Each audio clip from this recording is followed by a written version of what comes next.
It all started on a seemingly normal Sunday morning. I was sipping my coffee, preparing to head out for a short work trip, when my wife walked into the room with an expression I had never seen on her face before, a mix of rage, pain, and disgust. Before I could ask her what was wrong, she threw a folded piece of paper on the table and told me to read it. I opened it to find a note, handwritten by her sister, claiming she was pregnant and I was the father. At first, I laughed in disbelief. I thought it was some kind of sick joke. My wife and I had been married for 6 years, and her younger sister, Alina, had always been around. She was flirty and attention-seeking, but I had never once crossed a boundary. To even suggest something so vile was beyond absurd. But my laughter only made things worse. My wife thought I was mocking her. She began shouting, accusing me of betrayal, of being a liar, of destroying our marriage. I tried to reason with her, tried to get her to calm down so we could talk, but nothing I said mattered. She had already made up her mind. In her eyes, I was guilty, and her sister was the victim. The worst part? Her parents were there too, judging me, glaring at me, and demanding I leave their daughter alone. I was kicked out of the house that night with nothing but a small bag of clothes. My phone was blowing up with messages from friends and extended family, all asking if the rumors were true. Somehow the news had spread like wildfire. Alina had told not just my wife, but everyone.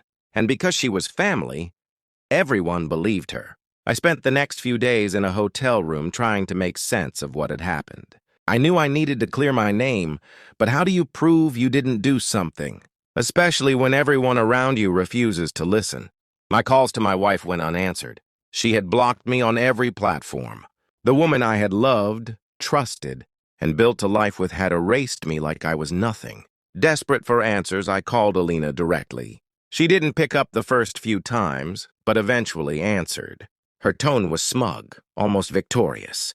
When I asked her why she lied, she simply said, "You always thought you were too good for me. Now let's see how far your dignity takes you." I was stunned. This wasn't just a misunderstanding.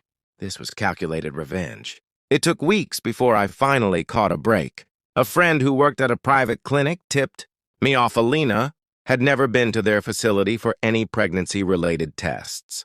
In fact, she had been there just 2 weeks prior to get a routine checkup, and her records showed no signs of pregnancy. I now had proof she was lying, but convincing my wife would be a different battle. I gathered everything: documents, call logs, even a recorded call with Alina where she admitted she made it all up. With trembling hands, I went back to my house. My wife answered the door and looked shocked to see me. I didn't say much. I just handed her the file and played the audio recording. Her face went pale. She broke down in tears, realizing what she had done.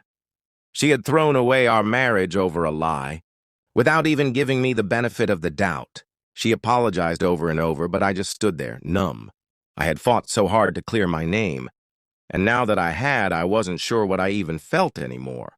Later, I found out that Alina had done this before. A similar lie with another man her sister had dated in college. She had a history of obsession and manipulation, but the family had always covered it up. This time, though, her actions had gone too far. My wife cut ties with her completely, and her parents apologized to me personally. But the damage had already been done. Even though my name was cleared, the trust in my marriage was broken. My wife wanted to make things right, but I needed time to heal. Forgiveness doesn't come easily when your life has been turned upside down by someone else's lies. Months have passed since that nightmare began. I've started therapy, trying to process the betrayal not just from Alina, but from my wife, the person who was supposed to believe in me when no one else did. We're trying to rebuild slowly, but I've made it clear: one more lie, one more betrayal, and it's over. Looking back, I never imagined one lie could nearly destroy everything I had. But it taught me the importance of standing your ground, of fighting for the truth, even when the world turns against you. And most of all, it reminded me that sometimes the real enemy is much closer than you think.